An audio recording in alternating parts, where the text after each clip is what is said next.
Hello everyone and welcome back to Let's Play The Legend of Zelda Ocarina of Time. In the last part, we got here to the final dungeon inside Ganon's castle, and now we're gonna be doing most of it, sort of. The dungeon is split into two halves. The outer area around here, which is the castle itself, and inside that tower I can't get into, Ganon's Keep. And Ganon's castle itself is set up as 6 rooms, each divided into the separate temples we've done throughout the game, with barriers inside of them. We need to break those 6 barriers to access the inner keep area. And to start, I'm just going to recommend, while some people go in the order of which you did the temples, I recommend starting with the Shadow Temple room for a purpose that we'll get into in a few moments. Being the Shadow Temple room, this area uses the Lens of Truth to great effect. There's invisible pathways you can't see yet, though the first ones you can only access by using the fire arrows, in reference to the fact you couldn't actively open the Shadow Temple without fire arrows. There's some chests along the way, but most of the chests in this area, I'm just going to say right now, are more than likely useless rupees, or ammo refills that you can get elsewhere anyway.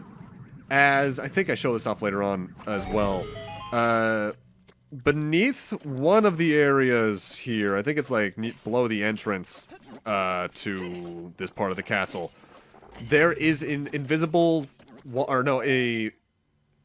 pathway rather through a wall you can see with the Lens of Truth that leads to a room with some fairies, as well as a couple business scrubs who will sell you, I think, at least Deku Nuts, bombs, and arrows. Maybe even a Hylian shield in the case the like here manages to steal that from you. Prior to this playthrough, I've only entered that room maybe once or twice, because at this point in the game, you don't have much to worry about losing things. If you lose the Hylian shield, oh well. You can't lose the mirror shield permanently. If you have that and the green tunic on, you can never lose an item to a like. Though you can miss a jump very easily. So there's no real threat if you just use this getup. Not to say you won't need some of the other tunics, you're going to need at least the fire tunic in at least one point in here. But now it's time for a relatively interesting chest, as technically speaking, this dungeon has a dungeon item. These are the golden gauntlets. You can feel even more power coursing through your arms. Grab with A and lift stuff up. You use this a grand total of 3 times. All of which here in this well, 2 of which in this dungeon, 1 of which outside of it for one of the final side things, technically. But they're all in the Ganon's castle area. I don't like the fact that this item exists, at least in the way it does. I'll get more into this in a few moments, but I think this should have been the ultimate reward for the Gold Skulltula side quest. I'll get more into that, though, once we see what it gets us and what the actual Gold Skulltula side quest's reward is. As technically speaking, we're still only at 99, but that's because in order to get the reward that we got, or rather the side thing I mentioned a moment ago, that we can get with the Golden Gauntlets, we need to leave the castle anyway, so I figured I'd do those both at the same time.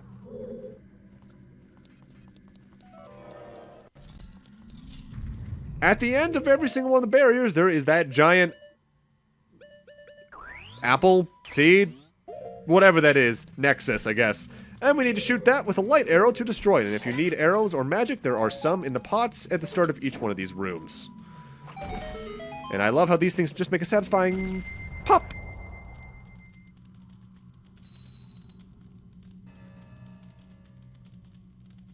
The shadow barrier is dispelled. Please, save the princess. Sure thing, Impa. And after each barrier, you are sent back to the main room. Now, I should note is that there is a way to completely skip this section of the game. I'll talk more about it when the time actively comes, but it involves the spirit room and an Armos statue within there. Now at this point I want to cut back outside, because the 2, technically 3 things I want to get done outside are available to us now. First off, you might recall over here was where the Great Fairy we got the Din's Fire from earlier in the game. Well now there's a giant block in your way. These are the things you can lift only with the Golden Gauntlets.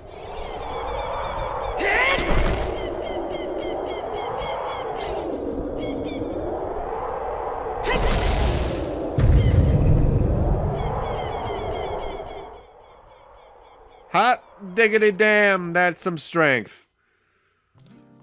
And here we have our final Great Fairies Fountain. Do the usual.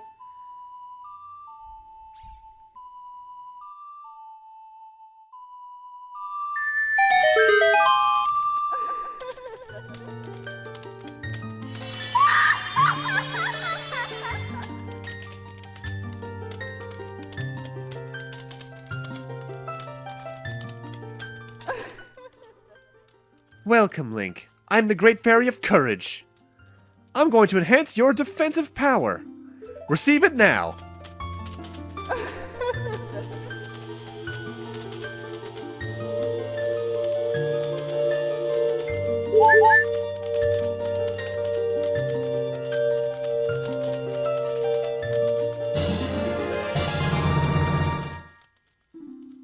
Your defensive power is enhanced.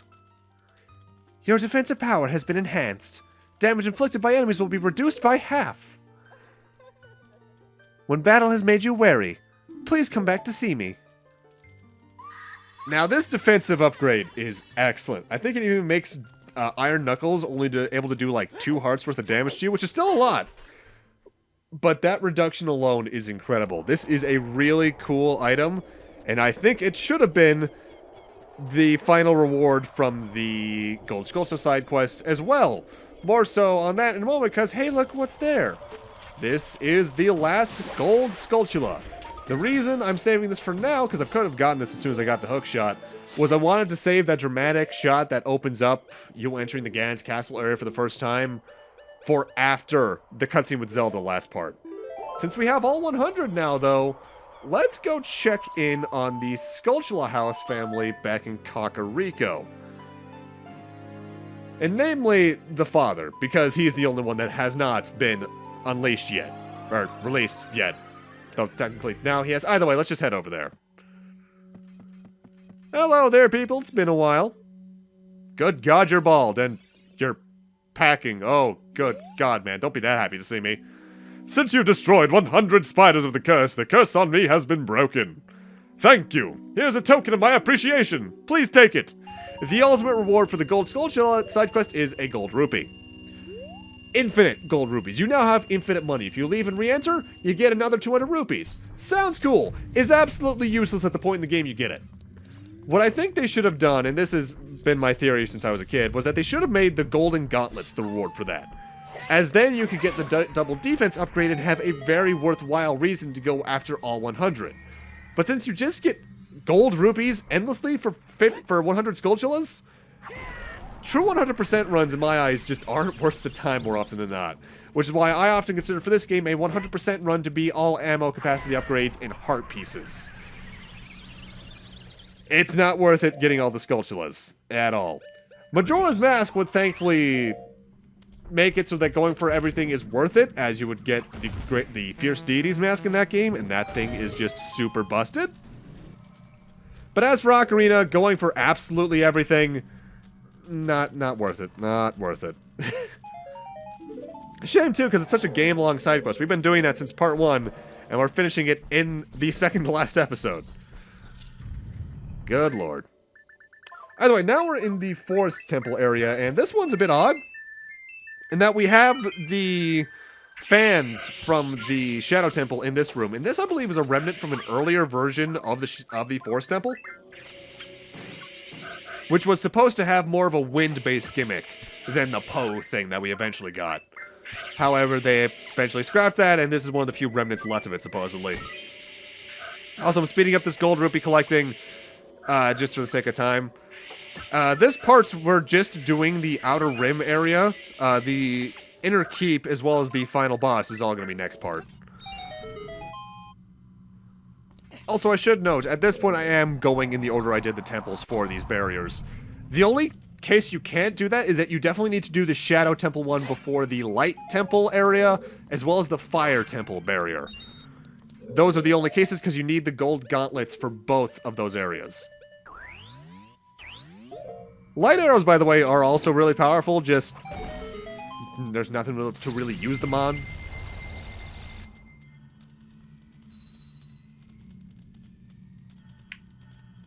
The forest barrier is dispelled. Hurry up, Link.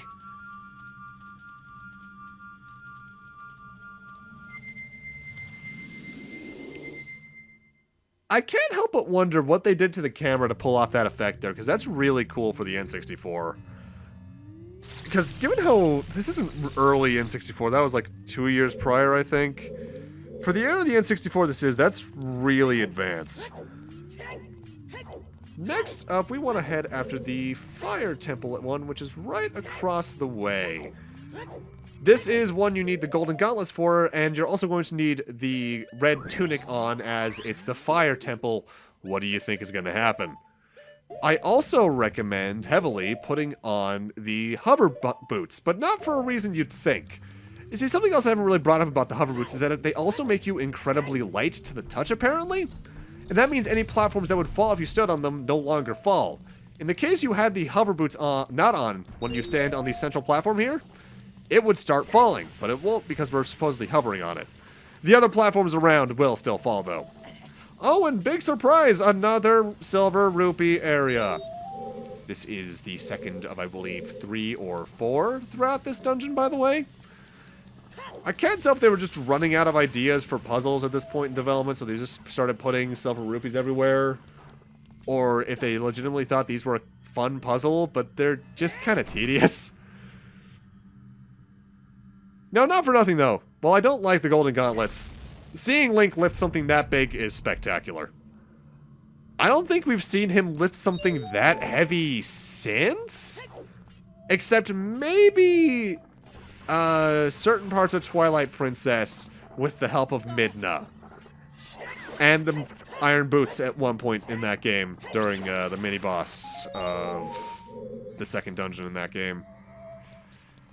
Because Majora's Mask, no. Wind Waker, no. The DS games, no.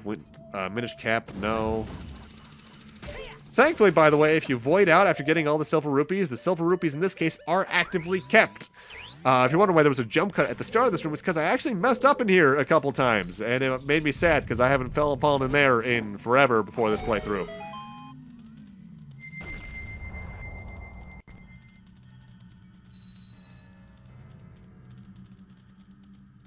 The fire barrier's dispelled. Hurry up, brother. I'm on it, Darunia. Good God, good God. We're almost there. There's just, let's see, we're 12 minutes, 13 minutes-ish into a 24-minute episode. There's only about 30, 40 minutes left in the game, really, just about. Compared to other Zelda Final Dungeons, this one is relatively short.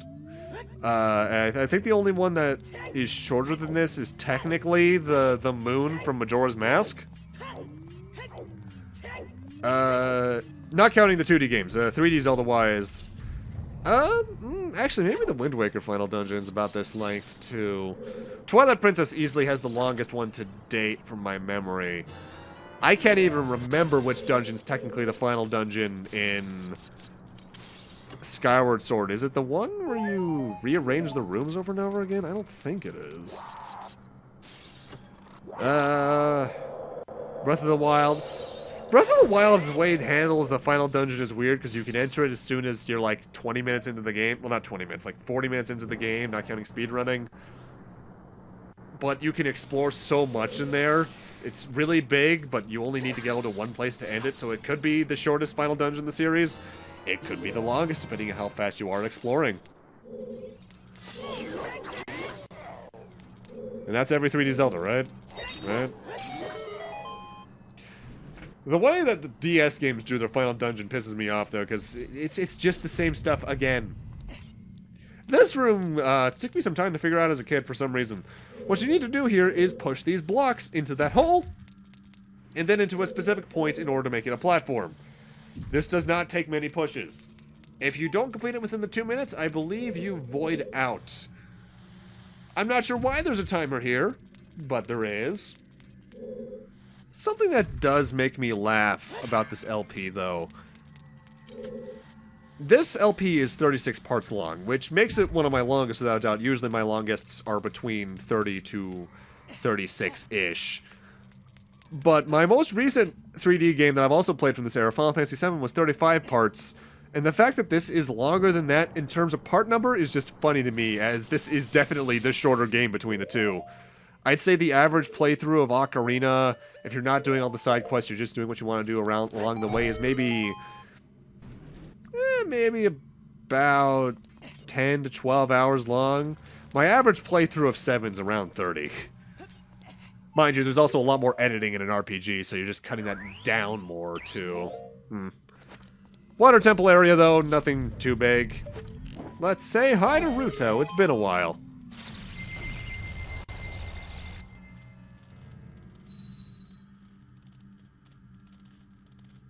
The water barrier is dispelled. Hurry up! Good God, people, don't rush me. I have to make sure I do this right. Come on.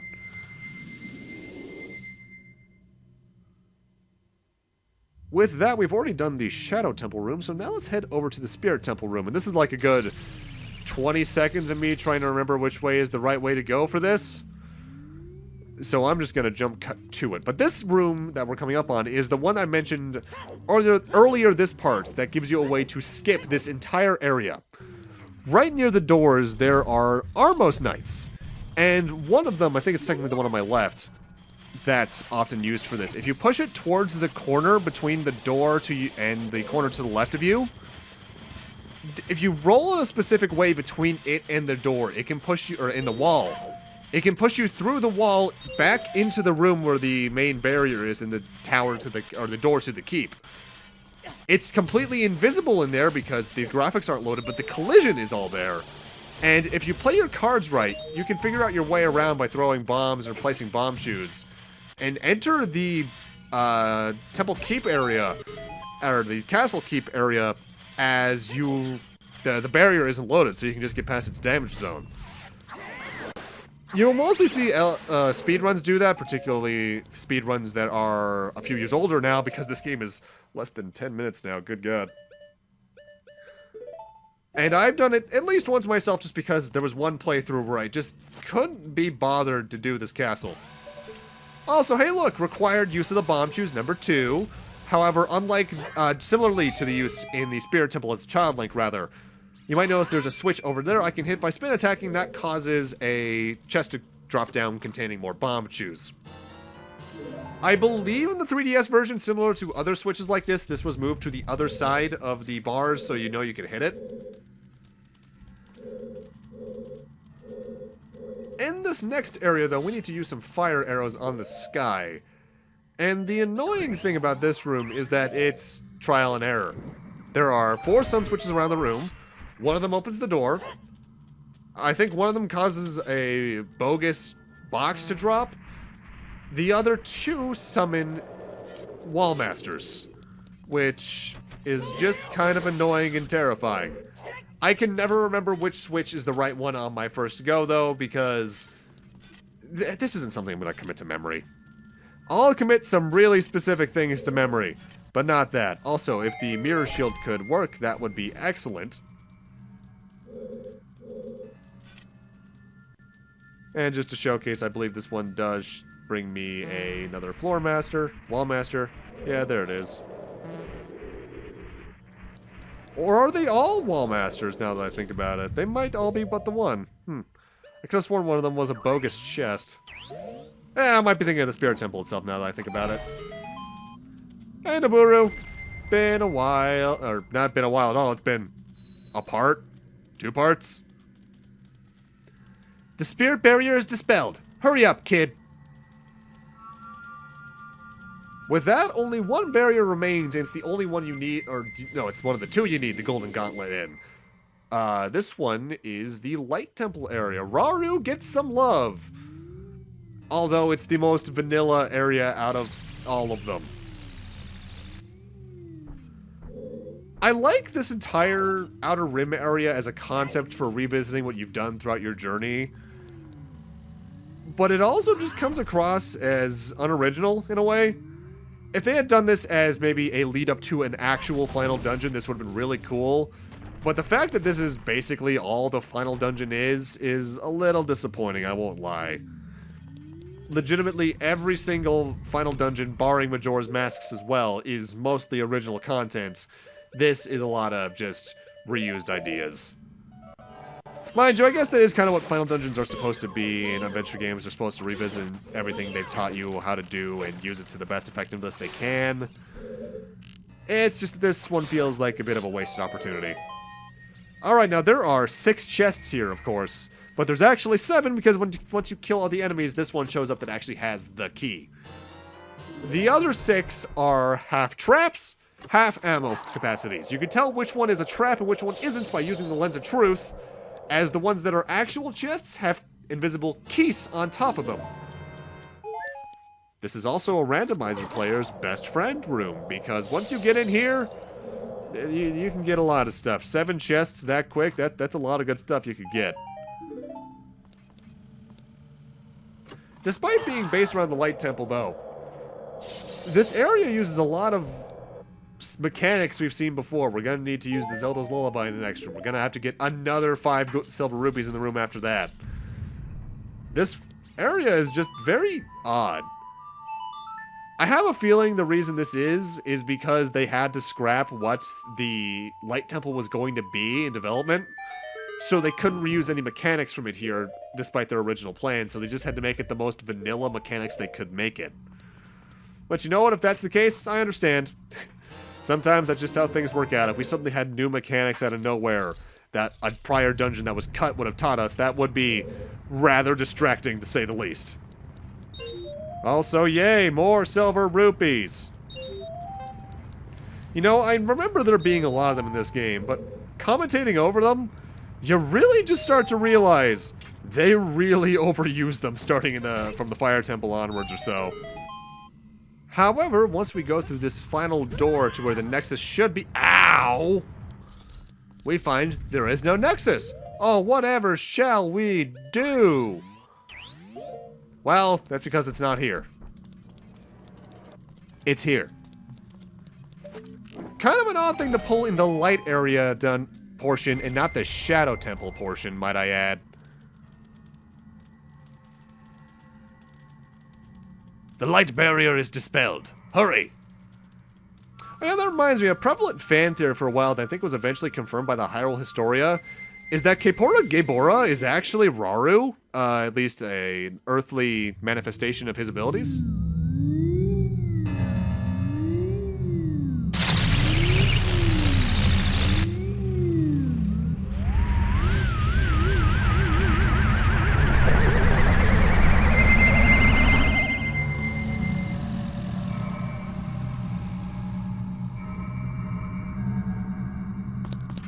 I think people picked up that theory because they ultimately do look a little similar. It's cool, but it's one of those details that's like, okay, what story purpose does that serve? I guess. And this is the area with all the business scrubs I was talking about earlier. I never need to talk to them, but they're useful for the fairies here at least. With that, though, let's enter the main keep. But with that, I'm also going to need to end this off here. Thank you guys for watching, and in part 36, we're raiding the Inner Castle's keep and finishing off this extraordinarily long journey. See you guys then.